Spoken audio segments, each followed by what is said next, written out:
Alors. Numéro 10. Voilà. Alors, dans ce dossier, j'ai 3 personnes. Monsieur, qui est le dirigeant de l'entreprise. C'est vous, monsieur. La société Castel, représentée par son gérant. Il est venu, monsieur? Oui, il est là. Voilà. Sachant que la partie civile, je ne sais pas s'il est venu. Il est là. Il est là aussi. La partie civile, vous allez vous asseoir dans un premier temps. Oh non, mais au premier rang quand même, parce que vous allez peut-être pouvoir m'expliquer. Bon, alors, qu'est-ce qui est reproché aux uns et aux autres? En ce qui concerne monsieur qui dirigeait l'entreprise, il lui est reproché d'avoir lieu de l'accident du travail, c'est un accident du travail. Le 29 juin 2005, par maladresse, imprudence, inattention, négligence ou manquement à une obligation de sécurité ou de prudence imposée par la loi ou le règlement, involontairement causé une incapacité totale de travail supérieure à 3 mois sur la personne de monsieur qui travaillait dans cette entreprise ce jour-là. Voilà. Et en ce qui concerne la société Castel, qui est une autre entreprise, je vais vous expliquer d'ailleurs pourquoi il y en a 2, d'avoir ce même jour, le 29 juin 2005, par maladresse, imprudence, attention, négligence, etc., involontairement causé une incapacité totale de travail supérieure à 3 mois sur la personne de monsieur. Donc il y a une seule victime et 2 prévenus de blessures involontaires. Alors, il faut savoir que monsieur est peintre, donc la victime, c'est un peintre. Son employeur, c'est l'entreprise qui, sur ce chantier-là, était le sous-traitant de la société Castel. La société Castel est assez connue dans la région pour être une société de maçonnerie. Il avait donc sous-traité tout ce qui concerne la peinture à l'entreprise. Monsieur commence son travail sur ce site-là le jour même de l'accident. On lui demande de peindre. On lui demande de peindre. Je crois que j'ai des photos encore plus éloquentes que ça. Ah voilà, c'est très bien. Voilà, voilà. Alors, si vous pouvez approcher tous, vous allez m'expliquer de quoi il s'agit. Parce que je crois que c'est comme ça qu'a été matérialisé le lieu de la chute. Alors, on voit que c'est une magnifique propriété qui domine la mer, mais bon, à part ça.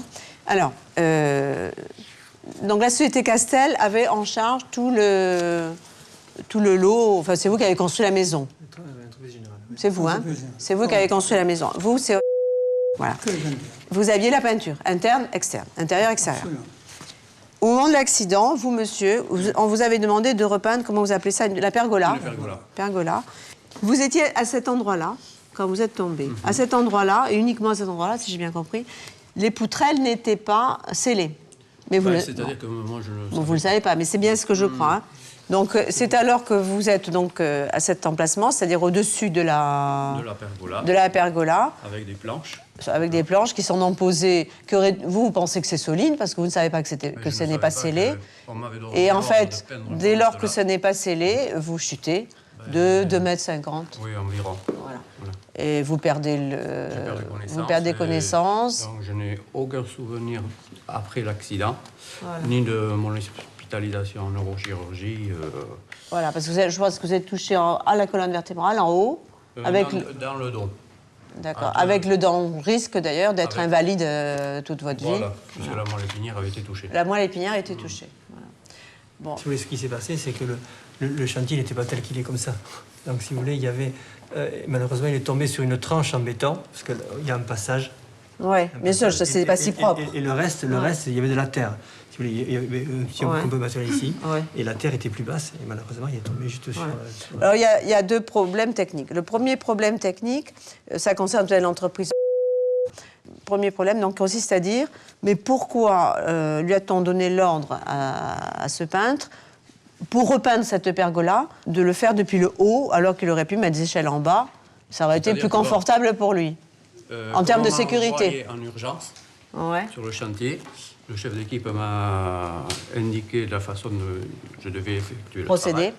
Donc, mettre des planches qu'il m'a fournies, ainsi qu'un escabeau, parce qu'il il y aurait eu la possibilité qu'il monte en pourtour de la pergola un échafaudage pour que je puisse peindre avec une fourche télescopique. Oui.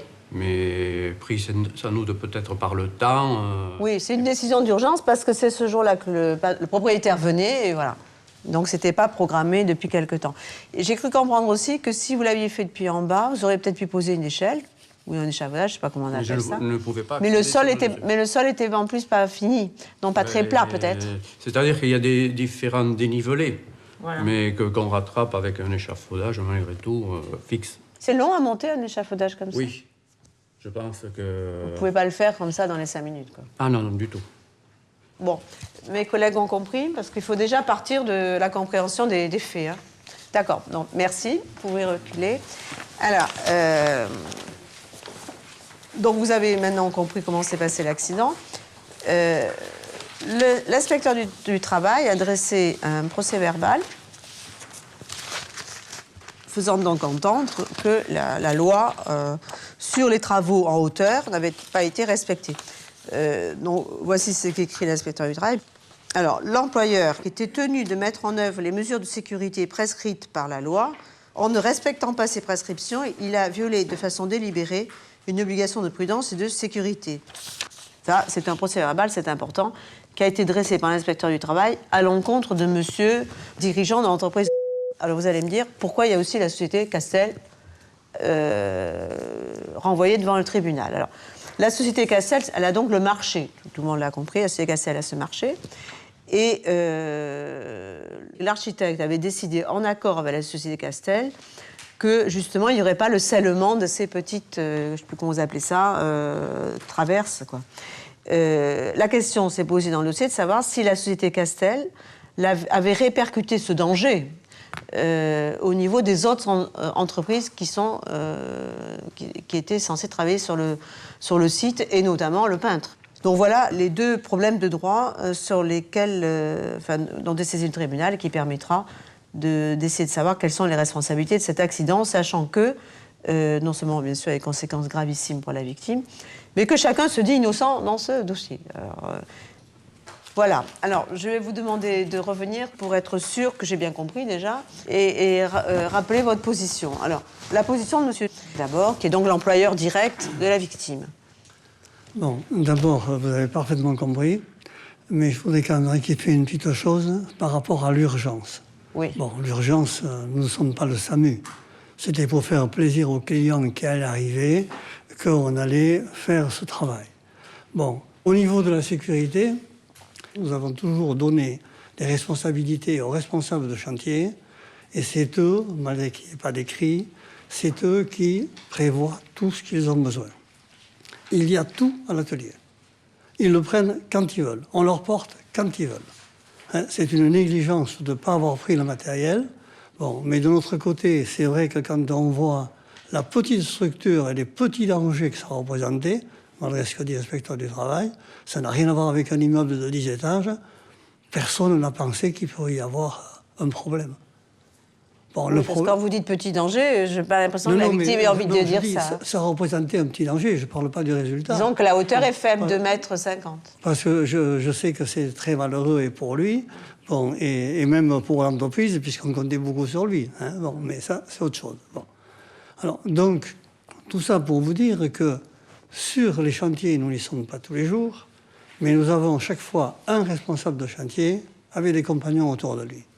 Ils s'organisent entre eux, ils discutent entre eux, ils peuvent refuser entre eux, il n'y a absolument aucun problème. On n'a jamais demandé à quelqu'un de prendre un risque pour monter quelque part à quelque profit que ce soit. On a toujours dit, attention, pas de risque, pas de risque, pas de risque. C'est ce qu'on prêche dans l'entreprise. D'accord, mais alors techniquement, si on avait voulu, si vous aviez voulu éviter vraiment tout danger, qu'est-ce qu'on pouvait faire pour sécuriser au maximum cet employé?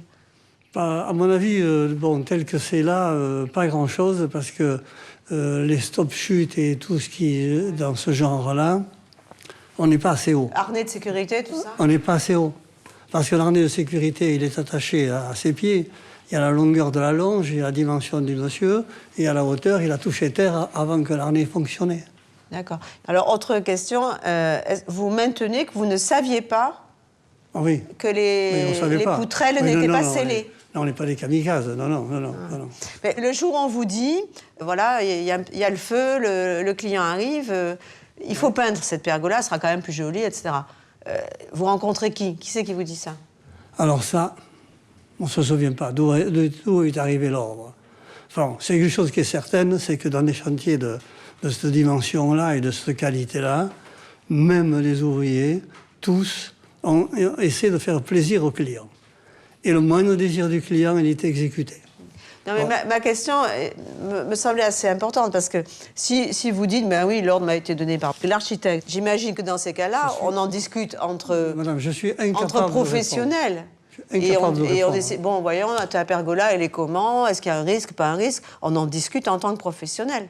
Non, sur le chantier. Je ne sais pas. Vous ne vous rappelez plus, là? Je ne sais pas.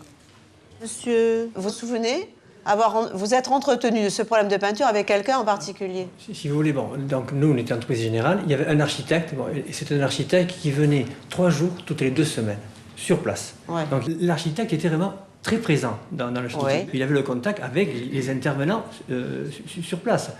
Donc, et pour répondre à ma question, quand même, on sait qu'il y a un élément un petit peu d'urgence, là, il faut repeindre. C'est bien c'est là qu'il y a un contact entre l'entreprise générale et le peintre. Oui. Est-ce que vous vous rappelez, là, s'il y a eu des discussions, comment on va faire, comment vous allez vous y prendre? De toute façon, d'abord, on attendait la décision du maître d'ouvrage pour savoir dans quel sens on mettait les poutrelles.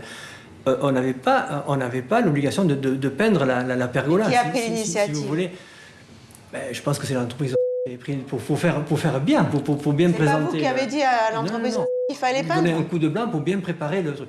Après, je dois dire que pour peindre cette pergola, moi c'est mon sentiment personnel, on n'aurait jamais dû monter sur la pergola, parce qu'on ne met pas une planche pour peindre le dessus d'une poutrelle. Enfin, je regrette, mais avec une échelle, on passe facilement entre l'échelle et on le peint à l'échelle. Donc, c'est un autre problème. Mais le problème aussi, vous ne vous rappelez pas que c'est pas vous qui avez dit qu'il faudrait peindre, ça sera quand même plus chic. Non.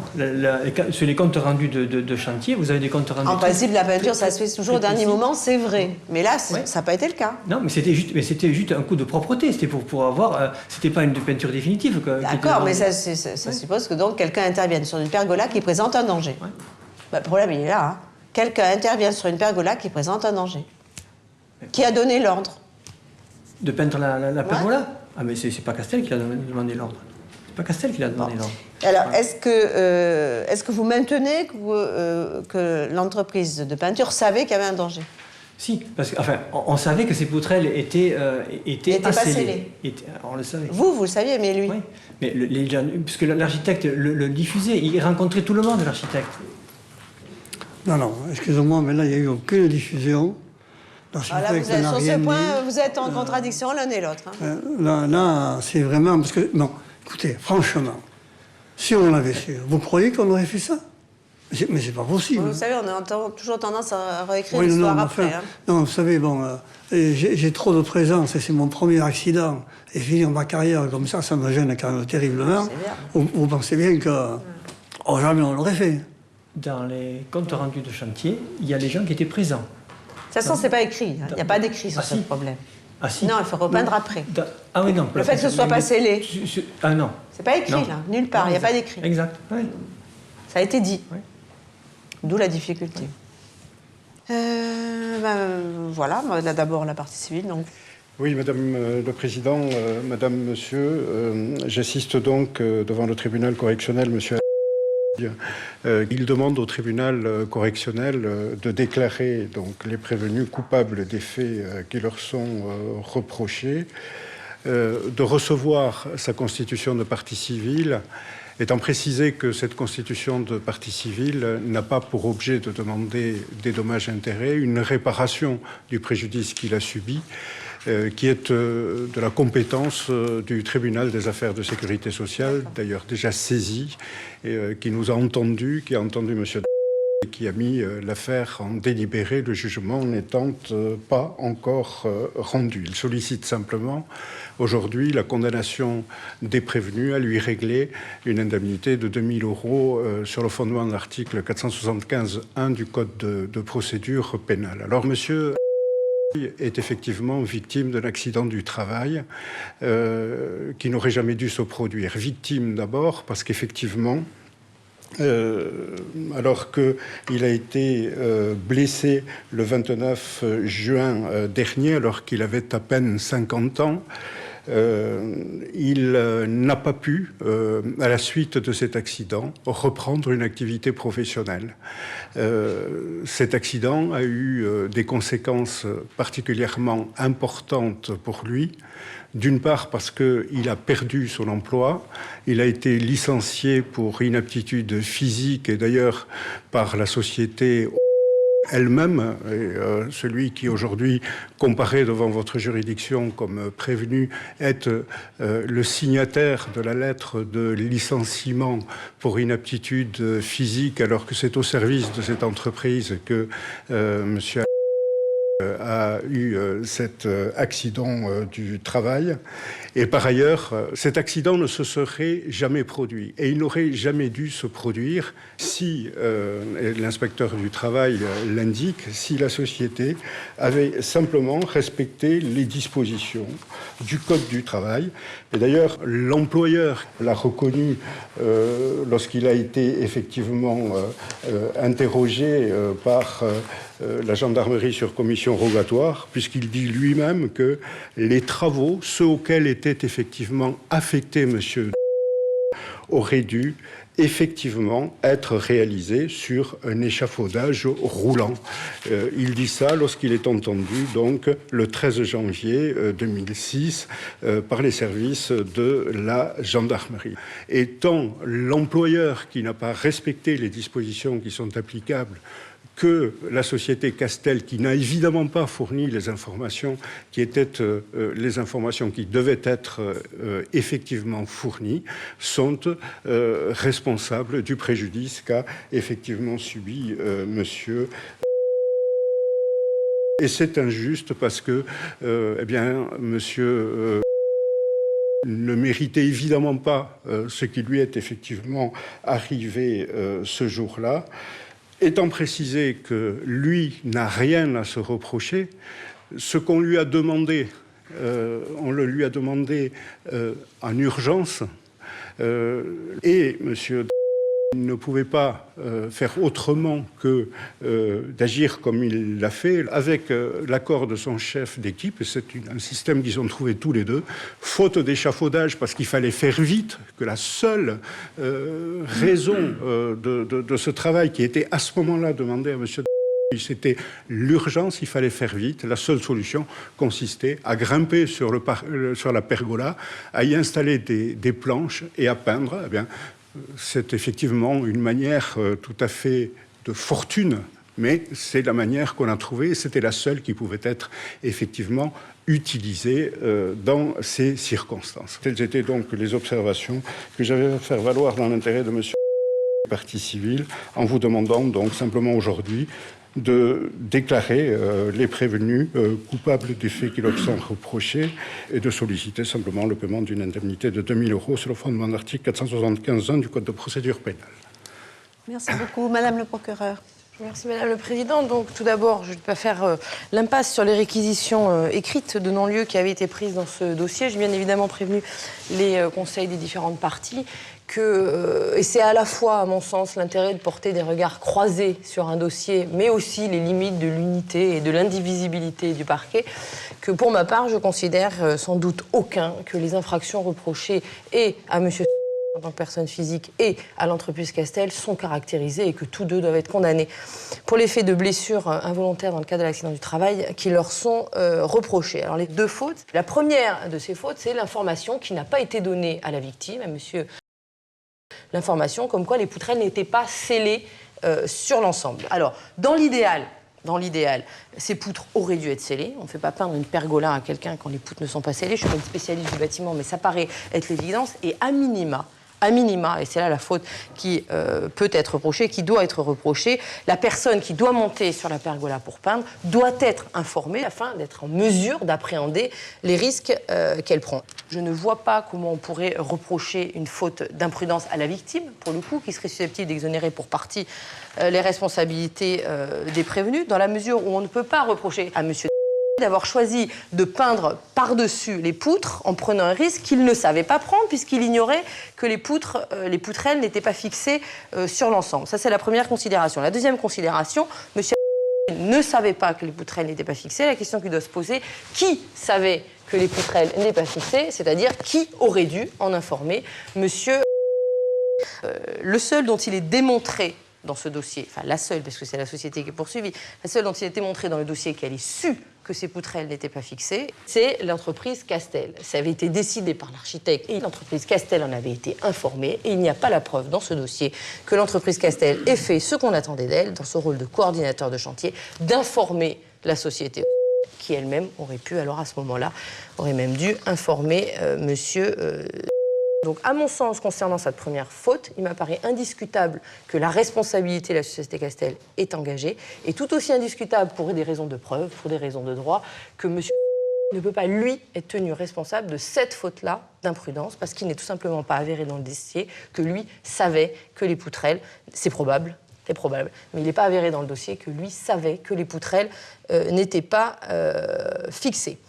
Concernant la deuxième faute qui peut être reprochée, qui doit être reprochée à monsieur, c'est d'avoir mis en place des équipements de sécurité insuffisants. Il résulte des textes applicables en matière de droit du travail que, poutrelles fixées ou pas, quand on est à 2,5 mètres de hauteur, on doit prévoir un dispositif de sécurité. Alors, quand on met dans la balance le fait de quelque chose qui va être difficile à réaliser et puis la vie de quelqu'un qui risque de chuter, j'entends bien que ce n'est pas un immeuble de 10 étages et qu'on pouvait se dire, bon, il n'y a pas de grand risque de chute, et puis s'il y a une chute, on n'est quand même pas en haut de la tour Eiffel. N'empêche que faire monter quelqu'un en hauteur pour peindre quelque chose, c'est faire risquer sa vie à ce quelqu'un en question, et que quand on fait risquer sa vie à ce quelqu'un en question, dans le cadre d'un chantier du bâtiment ou autre, eh bien, on ne lésine pas avec les risques de sécurité. Moi, je n'étais pas sur ce chantier, je ne suis pas spécialiste dans le bâtiment, je veux bien croire que c'était compliqué de mettre un échafaudage, et tellement plus simple de mettre quelqu'un sur des planches, sur des poutres non scellées. N'empêche que le résultat, il est celui qui est arrivé. On a quelqu'un qui a 7 mois d'incapacité totale de travail, une inaptitude à exercer le métier qu'il a toujours exercé. Tout ça, pourquoi ? Quand on regarde tout ça, pourquoi ? Peut-être un raccourci, mais quand même au fond, tout ça, pourquoi ? Pour que le propriétaire de cette villa luxueuse, personnalité décrite comme extrêmement importante, ait un meilleur rendu visuel l'après-midi quand il arrive.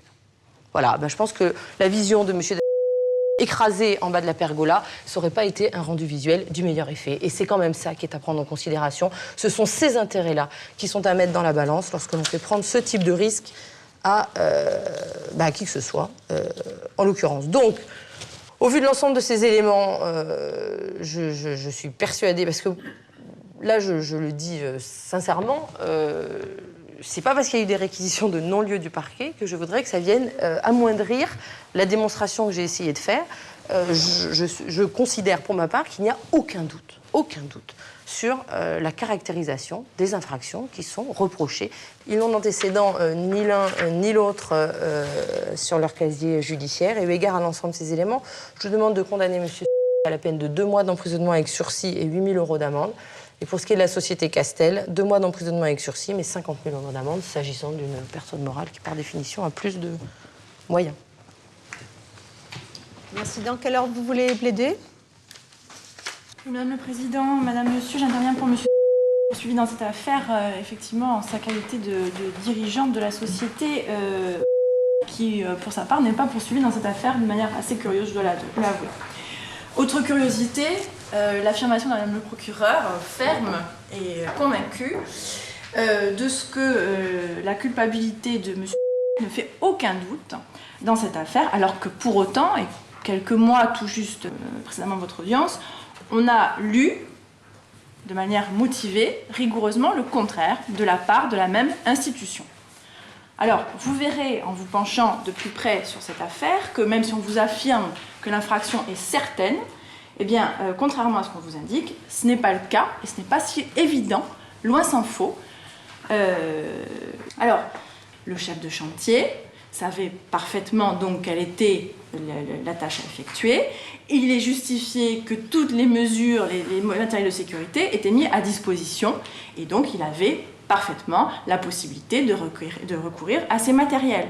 Or, de concert avec M. Damestois, je ne dis pas qu'il y a une faute de la part de M. Damestois, mais pour autant, ces deux personnes qui sont des ouvriers compétents et qualifiés ont, en toute connaissance de cause, estimé qu'il n'y avait pas lieu de prendre au sein de l'entreprise, donc ils savaient qu'ils avaient tout à disposition, ils n'ont pas jugé utile et opportun de prendre ces matériels.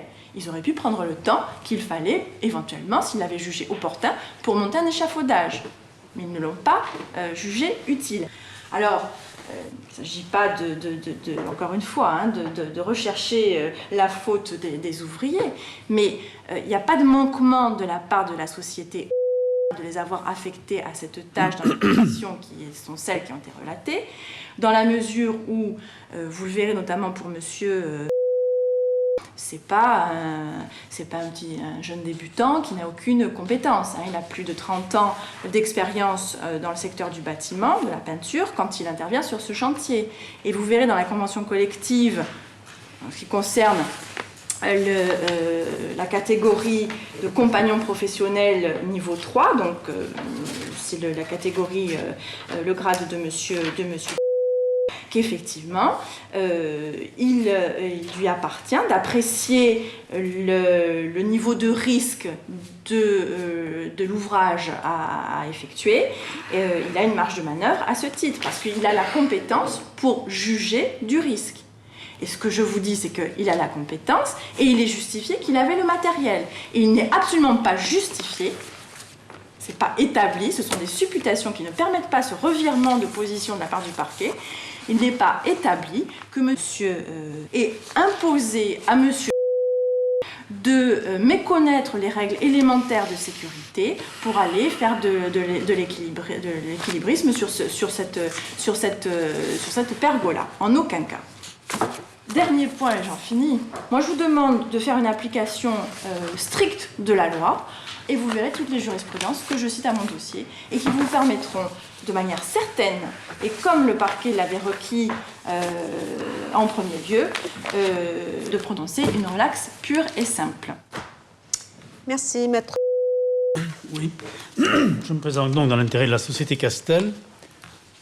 Je suis vraiment étonné de la virtuosité du parquet qui fait un revirement à 180 degrés, puisqu'après un réquisitoire visant un non-lieu, on tente maintenant de vous démontrer qu'en réalité, la société Castel aurait commis une faute à l'origine, tout au moins en partie, des blessures graves subies par monsieur. Dans cette affaire, où je plaiderai également à la relaxe de mon client, vous n'en serez pas étonné. Suivant cela, d'ailleurs, Madame le procureur, non pas à l'audience, mais dans son réquisitoire, je voudrais quand même que l'on revienne un petit peu au problème d'organisation des chantiers. On a une entreprise, maçonnerie, la société Castel. On a d'autres entreprises et on a des entreprises sous-traitantes de la société Castel. La jurisprudence nous enseigne quoi concernant les sociétés sous-traitantes? Que le contrat de sous-traitance est un contrat d'entreprise. Ça signifie que l'entreprise qui a sous-traité et qui a donné donc par conséquent en sous-traitance n'a pas de pouvoir de direction particulier sur l'entreprise sous-traitante, et encore moins sur les ouvriers de cette entreprise. Nulle part vous ne trouverez dans le dossier, et cela est totalement contraire au fait, que la société Castel ait eu à un quelconque moment un pouvoir de direction de ce chantier et, en toute hypothèse, une fonction de coordination. Vous verrez d'ailleurs que l'architecte qui a aimablement produit devant le juge d'instruction son contrat. Alors, prenons le contrat. Le tribunal verra avec intérêt que l'architecte avait la direction générale des travaux et que cela représente 24%